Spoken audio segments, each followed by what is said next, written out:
The 1989 Exxon Valdez oil spill is by far the biggest environmental catastrophe in the history of North America.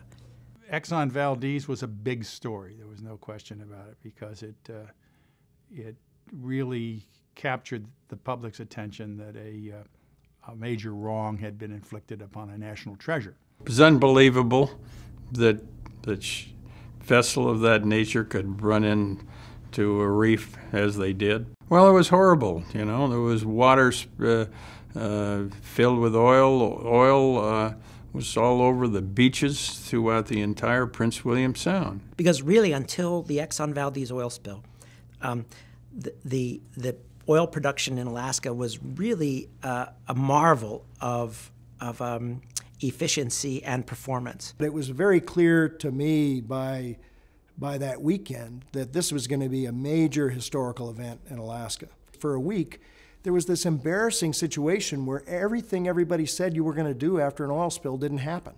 We didn't burn the oil on the water. We didn't have the boom available. We didn't have the fishermen available to help pull boom.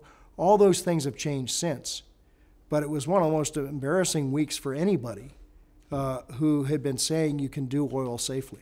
Governor Hickel was very instrumental in the Exxon Valdez settlement, because one of his first official duties was to announce that he wanted the claims against Exxon settled. Not long after I was appointed Attorney General in Juneau, Governor Hickel had requested the presence in his office of the Exxon Chief Executive Officer. It was Larry Rawl, Lee Raymond, and Jack Clark. But Governor Hickel said, you know, I want to settle Exxon Valdez for $1 billion. And I think it was sort of a shock to the Exxon people. And he followed the progress of the negotiations in that regard closely and personally. And I reported to him often the developments which were taking place during those negotiations. In dealing with Governor Hickel and his Attorney General, Charlie Cole, they were right out front. They wanted to resolve this thing. They didn't want it dragging on for years. Well, we just had constant negotiations with the Exxon representatives and the Department of Justice. It was a challenge to our system of laws to see whether and in what way sanctions could be imposed for any conduct that was negligent or criminal or reckless or what have you. And we were talking then about over $1 billion in financial terms, which was at that time, we're talking now back in 1990, was, as they say, real money. But and we were of a mind with Wally and Charlie Cole. We were on the same track, and I think they wanted a just result. They wanted justice. You know, he'd been Secretary of the Interior. He knew these issues and had a commitment to the environment that was demonstrable.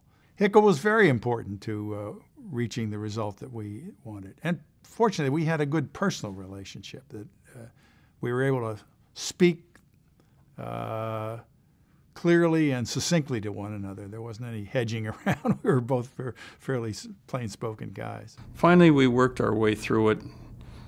Mr. Raymond said, we've now reached a settlement, and if there is any Exxon attorney who gives us any difficulty in concluding the settlement, I'm personally going to fire him. We had secured the largest financial settlement in history at that time from Exxon and the other corporate defendants. That's the remarkable thing about that settlement. I think it was good settlement for everyone.